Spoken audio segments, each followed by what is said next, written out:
Assalamualaikum warahmatullahi wabarakatuh. Alhamdulillahirabbil alamin. Allahumma shalli ala Muhammad. Fa inni usi nafsi wa iyyakum bittaqwallah. Ittaqullaha haqqa tuqatih wa la tamutunna illa wa antum muslimun. Teman-teman sahabat cinta kopiah di mana saja berada, bagaimana kabarnya? Mudah-mudahan selalu sehat, gembira dan dapat berkah dan rahmat dari Allah Subhanahu wa taala. Perbuatan manusia, tindak tanduk manusia semuanya ditimbang oleh ilmu syariat, terutama ilmu fikih, bahwa fikih merupakan sebuah disiplin ilmu untuk menilai semua tindak tanduk perbuatan manusia yang sudah mukallaf. Mukallaf artinya seseorang sudah berhak menerima beban hukum dari Allah Subhanahu wa taala berupa ibadah, muamalah dan lain-lainnya. Fikih artinya al-fahmu, memahami secara detail dan persis, bahwa fikih bermakna al-ilmu bil ahkami syar'iyyati al-amaliyati al-muktasabu min adillati at-tafsiliyah. Bahwa ilmu fikih itu maksudnya ilmu yang mempelajari, menyungguhkan informasi-informasi tentang perbuatan tindak tanduk seorang hamba, tentunya mukallaf, yang bernilai hukum, di mana ilmu tersebut terambil dari dalil-dalil yang rinci. Untuk sholat ini dalilnya, untuk puasa ini dalilnya, untuk zakat ini dalilnya. Jadi pengetahuan itu semuanya nanti dirangkum dalam sebuah ilmu fikih. Teman-teman yang berbahagia, sebagai seorang muslim tentu kita bersemangat dan sangat bergairah sekali untuk mengenal lebih jauh dan lebih banyak mengenai agama kita. Tentunya untuk meningkatkan kualitas keimanan kita dan ketakwaan kita kepada Allah Subhanahu wa taala, dibarengi dengan ilmu yang mendukung perbuatan ibadah kita menjadi lebih kuat dan hati kita menjadi lebih tenang. Kami menawarkan kitab Matan Ghayah wa Taqrib, di mana kitab ini sangat populer di kalangan para santri, para pelajar dan penuntut ilmu.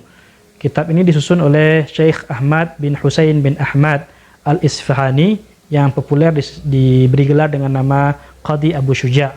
Kitab ini berupa manuskrip dan berupa naskah yang kemudian diberi gelar dengan nama Matan Ghayah wa Taqrib. Ada juga sebagian ulama memberi sebutan untuk naskah ini dengan Ghayatul Ikhtisar. Untuk kitab ini sendiri, atau naskah ini, nanti juga akan disyarah dan diberi komentar oleh beberapa ulama.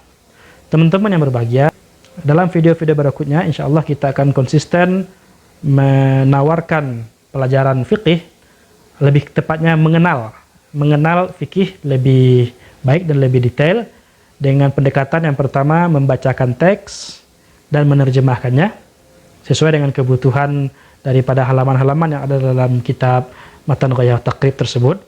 Yang kedua, memberikan keterangan tambahan daripada syarahnya, contohnya syarah dari Ibnu Qasim Al-Ghazi dalam Fathul Qarib Al-Mujib.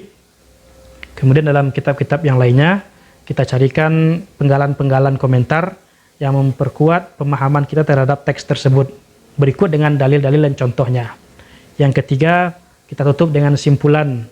Teman-teman sahabat cinta kopiah yang dirahmati Allah di mana saja berada, untuk menjadi seorang faqih butuh kesabaran, perlu konsistensi dan perlu ketabahan dalam mempelajari setiap teks. Tentu yang lebih tepat adalah belajar kepada guru langsung. Di antara banyak metode yang ditempuh, ada metode otodidak, ada metode muwajahah dan sebagai yang lainnya. Metode yang paling tepat adalah membawa kitab, membacakan teks di hadapan guru, lalu guru mendengarkan dan memperbaiki secara memberi komentar. Inilah metode yang paling baik.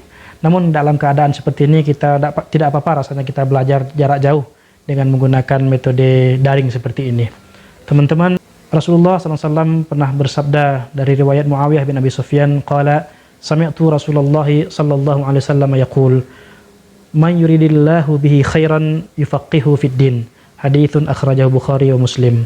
Dari Muawiyah bin Abi Sufyan, beliau mengatakan, aku pernah mendengar Rasulullah SAW bersabda, siapa yang Allah kehendaki terdapat kebaikan dalam dirinya, Allah akan jadikan dia sebagai orang yang faqih, betul-betul mengerti dan paham tentang agamanya. Imam Az-Zarnuji dalam kitabnya Ta'limul Muta'allim mengatakan seperti ini, inna faqihan wahidan mutawari'an asyaddu ala syaitani min alfi abidin. Seorang ahli agama, ahli ilmu fiqih, ahli hukum yang mutawari', yang hati-hati dalam memutuskan perkara atau memberikan fatwa, lebih ditakuti setan ketimbang 1000 ahli ibadah. Teman-teman sahabat cinta kopiah, mari kita istiqomah belajar sedikit demi sedikit. Kita mulai dari bawah, dari matan ghayah wa taqrib, nanti sampai ke hasyiahnya, hasyiah Barmawi dan hasyiah Baijuri. Simpulannya, fikih mengatur semua tindak tanduk perbuatan manusia. Yang kedua, hukum mempelajari ilmu fikih fardu ain bagi siapa saja, karena berkaitan dengan amalan ibadahnya sehari-hari. Hukum mempelajari ilmu fikih fardu kifayah bagi orang yang membutuhkan detail-detail dan penjabaran yang lebih rinci, seperti para guru, para muallim, mufti, dan hakim. Yang ketiga, kita belajar ilmu fikih dengan cara yang santai, simple, tidak terlalu panjang, tetapi kesimpulannya dapat kita amalkan. Semoga sahabat cinta kopiah selalu sabar dan tabah dalam belajar. Sampai jumpa pada pertemuan berikutnya. Assalamualaikum warahmatullahi wabarakatuh.